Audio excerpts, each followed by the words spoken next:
You're listening to How to 20-something, the only podcast that helps both men and women navigate their 20s and learn how to adult across all aspects of their lives.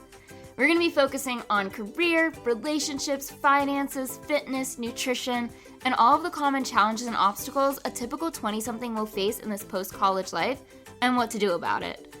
I'm your host, Just Diamond, and I am the CEO and founder of Just Diamond Coaching, where I help young professionals get their shit together, gain their confidence, and own their life.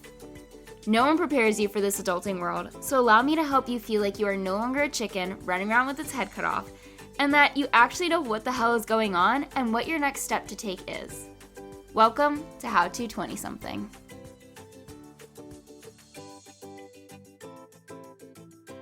Welcome back to another episode of How to 20-something. Today, I'm going to help those of you who are going through a breakup get over your breakup, or at least help you move forward and not make any regretful decisions in the process. But before I give you 10 tips to getting over one, I do want to help you feel a little better about the ending of this relationship. And that is by telling you that just because it ended does not mean it was a fail. This is simply part of the process of finding your person.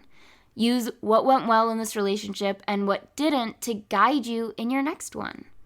And you're also not alone. I mean, you might emotionally feel alone right now, but you're not alone in the sense that almost every 20-something has experienced some form of a heartbreak. And while it feels like someone is squeezing your heart to death and that this sense of sadness might never leave your body, please know that it will. It might not be on a timeline you hope for. You might experience additional waves of sadness for a while and quite unexpectedly, but hopefully this episode will help you find your way through to the other side or give you a little kick in the butt to not give into your intrusive thoughts. It might also feel like you're taking one step forward and 3 steps back at several different points, but healing isn't linear. Grief isn't linear. Life doesn't always trend positively, but you got this. I'm here to support you and help get you through this period of sadness. And we all long for love, especially in this phase of our lives when it feels like everyone around us is happily wifed up and finding their person. But please know that the best relationships take time. They build slowly, and your next one will come soon enough with someone even better, someone you didn't even know was this perfect to exist out there. It's okay to miss what once was and will never be again. It's okay to feel sad for a long time. It's okay to not want to date again for a while. But while you're going through all that, here are 10 tips that you need to start incorporating in some aspect to help you be able to put your best foot forward when it does come to wanting to date again, when it comes to seeing this breakup through to the other side. This is not the ultimate fix for quote-unquote curing a broken heart, but it's designed to help you keep moving forward and showing up even when your bed is inviting you to stay under your covers. These tips were brought to you by my followers on Instagram, and if you aren't following me and want to, all you have to do is search coach.justdiamond and I'll be there. It's also always in the show notes. And then the next time I go to ask my followers for their input, you get to contribute. But all right. Without further ado, here are 10 tips to getting over your breakup, or a breakup. Tip 1, remove them on every platform. Snapchat, Instagram, Facebook, TikTok, whatever platform you have them on, take them off and remove their family too. So their mom, their dad, their siblings. I'm not just saying mute. Muting their profiles is not enough. You need to unfollow or even block because I know you and you're going to be curious about who they are with. If they're hanging with that person they told you not to worry about, if they moved on faster than you, and any similar thought that provokes you to take a gander at their profile. You're going to be so tempted to stalk their profile when you are already not in a good headspace, and it's not going to help you at all. You know it, and I know it. So remove them on everything. And you'll probably also be tempted to take a trip down memory lane, meaning it might be best to remove pictures you guys have together on your profile. You can archive them if you don't want to fully delete them, but you shouldn't see their face when you immediately go to your own profile. So please do yourself a favor, take them off of every platform, make sure they are out of sight so they can be out of mind. Tip 2, do not reach out. Look, If they want to get back together, then they will reach out. If you are the one that got broken up with, then you should not be the one to initiate a conversation, because we all know what happens when you send that risky text. You either turn your phone off on airplane mode, turn it completely off, or chuck it across the room. And I know because I've been there too. All it's going to do is give you a ton of unnecessary stress and anxiety, and, well, it's simply not worth it. If they are to reach out, take it with a grain of salt, as that is still not an invitation to ask for them to come back to you. Remember, we don't chase, we attract. Even if it ended with, but we can still be friends, or I still care about you and what's going on in your life. No. Don't reach out. Stay in no contact. The likelihood of you guys staying friends is small. You guys just aren't going to stay friends. No one stays friends with someone who has seen them naked. I'm just saying. Tip 3, do not scroll through pictures together and try to reminisce. Playing off of the deleting them on all platforms from tip 1, do not death scroll. Do not reminisce on the fun times you guys had together, as it's only going to make you more sad now that it's over. Remember, out of sight, out of mind. This includes any pictures you two have together. If you have a memory of them in your place, remove it. So this could be pictures, it could be clothes, it could be gifts that they got you. Delete them from your life. You don't need to put yourself through constant reminders of someone you once loved, and maybe even still do, and because this person will slowly drift to become a stranger. One of my clients was going through a breakup last year, and it took her a while to see that the guy she fell in love with originally was no longer the same caring and compassionate human, and actually began to possess some very unattractive and frankly quite shitty qualities. Because this person will become a stranger in due time. It's for the best. Give yourself the best chance to get over him or her by eliminating the reminders that surround you either on your phone or in your environment. Tip 4, spend time with friends. Make plans. Surround yourself with people who you love and who loves you, because you're going to need your support system now more than ever. It's going to be better for your mental health if you keep up somewhat socially, so you don't spiral in your bed and be alone with you and your thoughts for prolonged periods of time. And this is what friends are for.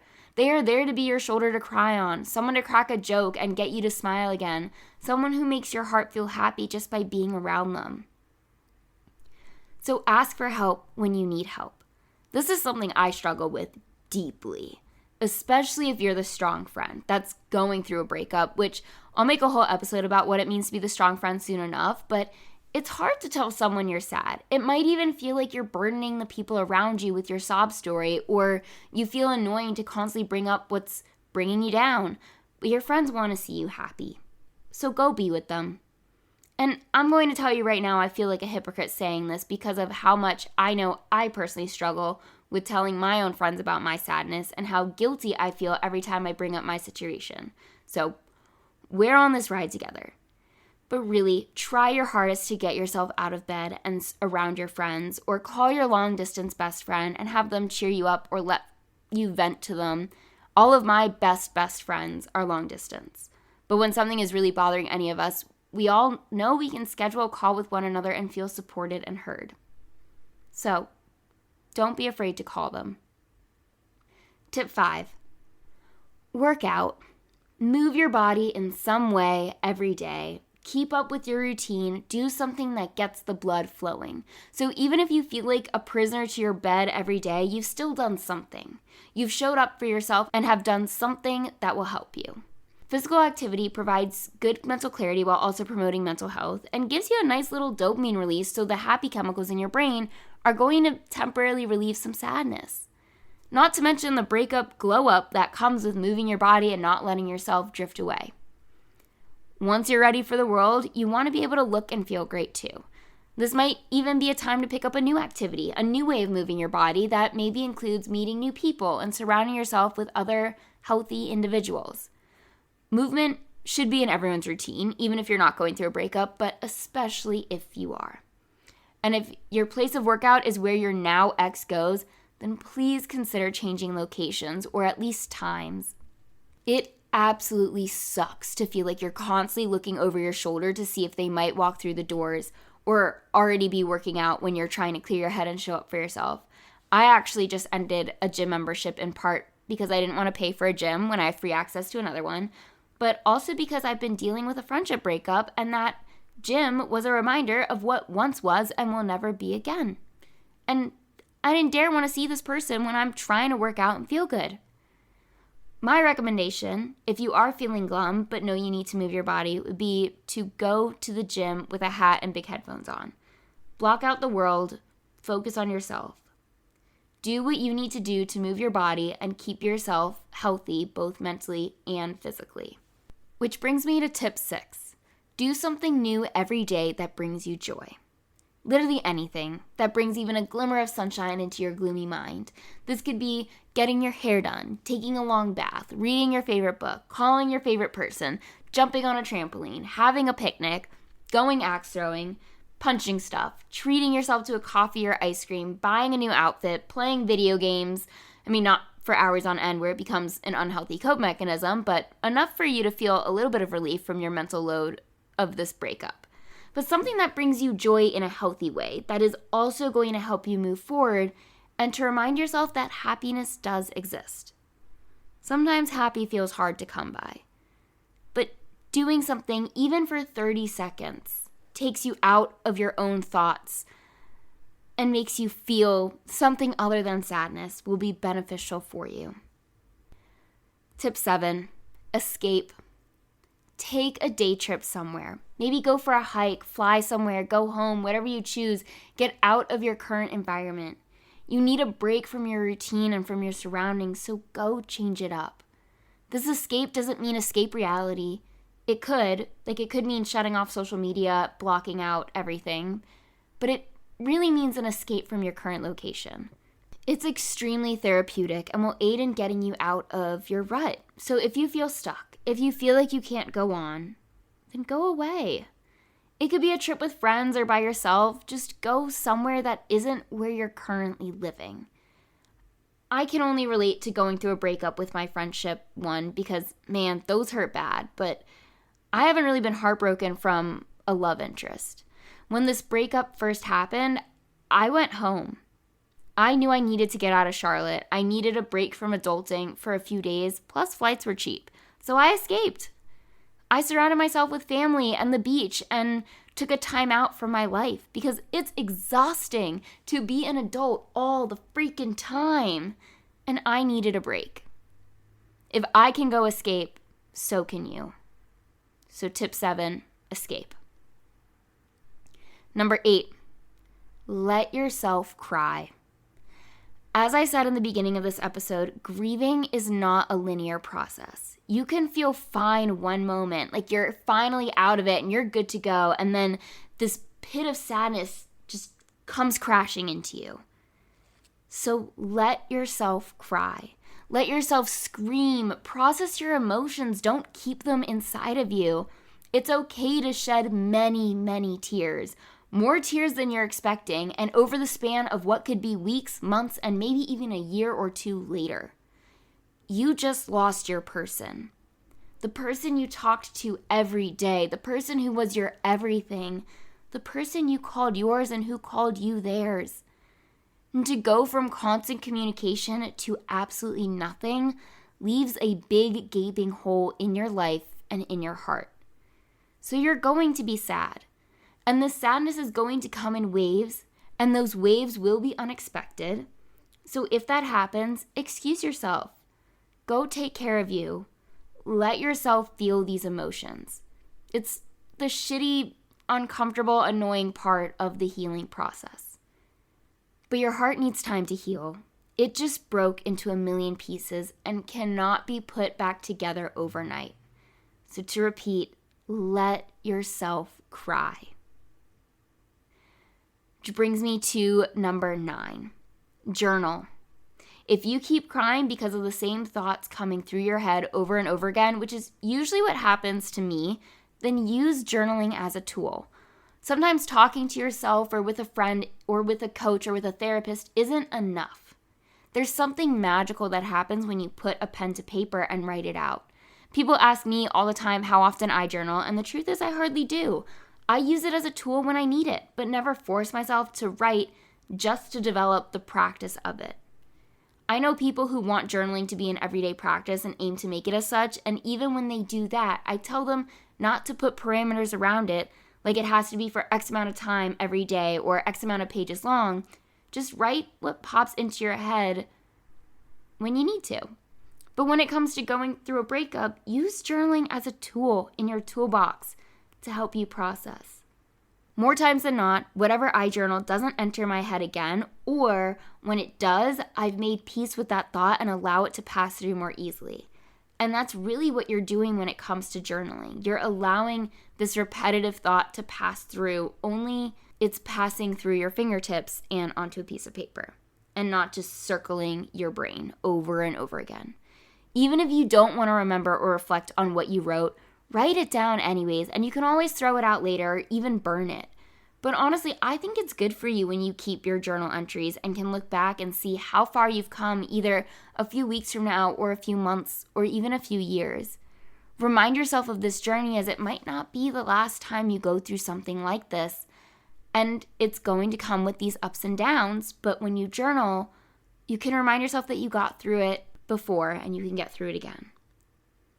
And finally, tip number 10 for getting over a breakup or getting through it is avoid jumping into a new relationship. This is the textbook definition of a rebound.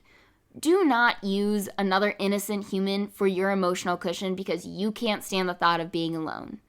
This is the time for you to work on yourself, regroup, maybe work through some trauma or fears that you have as a result of this last relationship. Go see a therapist, work with a life coach, do something that does not entail jumping into a new relationship right away.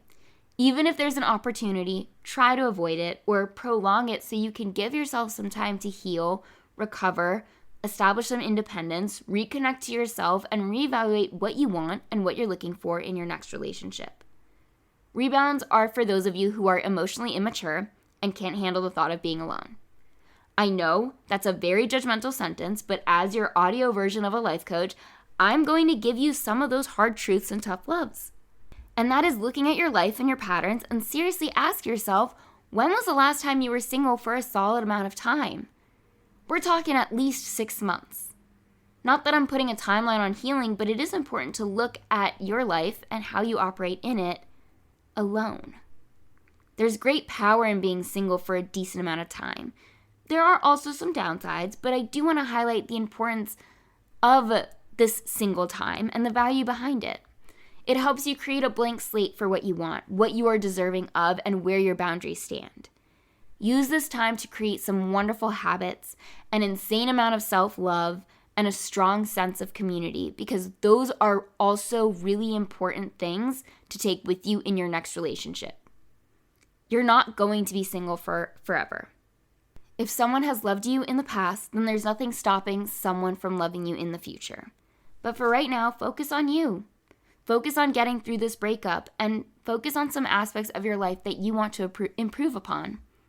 And as a bonus tip, I think I might be speaking mostly for myself here, but don't watch romance movies right now. Seeing their love, even though it's fake, is only going to make you miss the love you used to have and therefore are experiencing a lack of at this present moment.